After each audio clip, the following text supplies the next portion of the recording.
Wala itong nabot-bot. Pagkaugma, day 2. Ikaduha nga adlaw humano panganak. Pila na itong ipakaon? Hindi na siguro bayo-bayo na. Ha? Base sa mga pagtuon, ang atong ipakaon 3 ka kilo.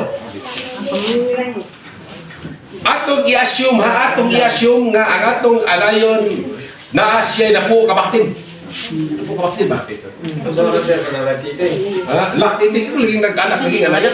Parang pagpagatas, bali. Oh, patutoy ba? Tutoy ba? Ayun yung lagi pagatas. So, atong i-assume nga na na po kabaktin, no?